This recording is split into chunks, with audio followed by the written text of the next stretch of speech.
President-elect Trump will be only the second president to serve non-consecutive terms in office after Grover Cleveland more than 100 years ago. Robert Costa looks back at Trump's unlikely journey from bankrupt business tycoon to leader of the free world twice. Ever since Donald Trump rode down the golden escalator in Trump Tower in 2015, he has upended political norms. I am officially running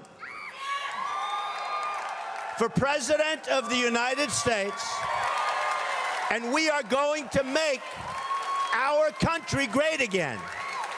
After defeating Hillary Clinton in the 2016 presidential election, his first term was marked by dramatic moments and policies often announced on social media.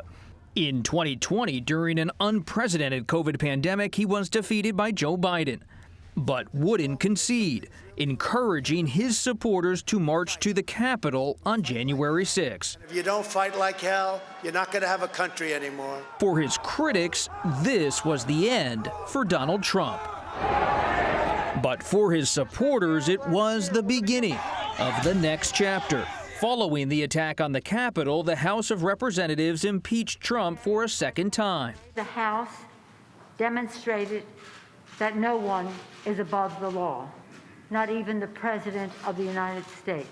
By November of 2022, he set the stage for a rematch with President Biden. In order to make America great and glorious again, I am tonight announcing my candidacy for President of the United States.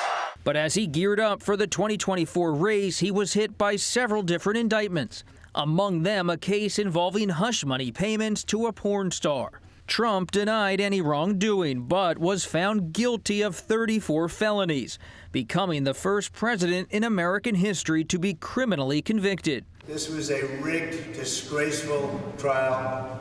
The real verdict is going to be November 5th by the people. Despite the legal troubles, Trump defeated his Republican rivals to clinch the GOP nomination again. We're going to make America great again, greater than ever before. Take a look at what happened. 4 months later, he survived the first of 2 assassination attempts at a campaign rally in Butler, Pennsylvania. Every day I will strive to honor the trust you have placed in me, and I will never, ever let you down. We will press forward, and together we will win, win, win. He pressed on, even after Vice President Kamala Harris replaced President Biden on the Democratic ticket, with Trump stressing the economy and immigration as his key issues. On day one, I will launch the largest deportation program of criminals in the history of our country. And last night, he had this message for his supporters. This was, I believe, the greatest political movement of all time. There's never been anything like this in this country, and maybe beyond. And we're happy to say that Bob is with us now. And Bob, you know, when we look at this, I think some people are waking up and they're doing the hula. Others are in disbelief. And so how should people be processing this morning? Because we knew somebody had to win and somebody had to lose. But there are still so many people this morning there that are still in disbelief that this has happened again. Acceptance is important. Yes. And necessary, yes. Whether you despise former President Trump, President-elect Trump, or love him politically, this is someone who is 78 years old.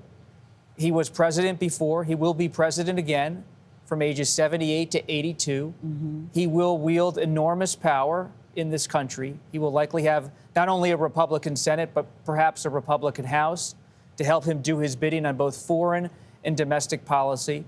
When I spoke with Trump before we went to air on Tuesday night, I've interviewed him regularly since 2011, 2012.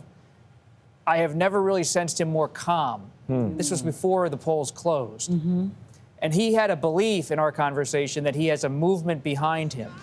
And so despite all the critics being out there still about his conduct and character, he has this firm belief that there's a political movement in this country that now includes, in his view, Latino Americans, some Black Americans, white Americans, suburban people, urban voters, Women. women. But you know what, Bob, I like what Mark Cuban tweeted this morning. He said, congratulations, Donald Trump, you won fair and square. Right. Yet if Donald Trump had not won this morning, he would not be saying that this election is fair and square. He was already saying that it was rigged. Can we sit here today, as we sit here today, and say he did win fair and square? Can we say that? Fair and square is a phrase that is often defined by the person who says it. Now, there will be some Democrats who look at the enormous power of Elon Musk in this election and wonder if some business figures like him had too much power. Did he win it fair and square? Yes, he won it fair and square.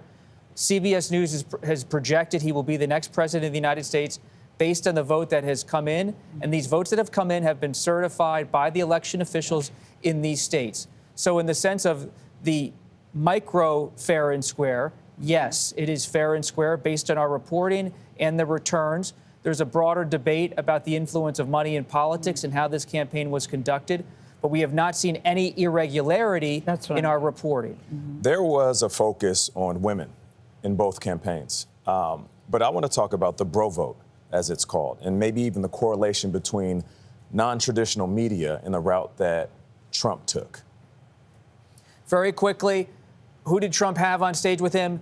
Dana White, the UFC figure. He went on podcast after podcast. Joe Rogan was thanked in the speech on Tuesday evening, Wednesday morning.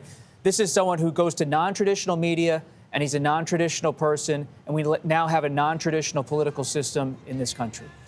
All right, Bob, thank you. We'll check back in with you a little bit later.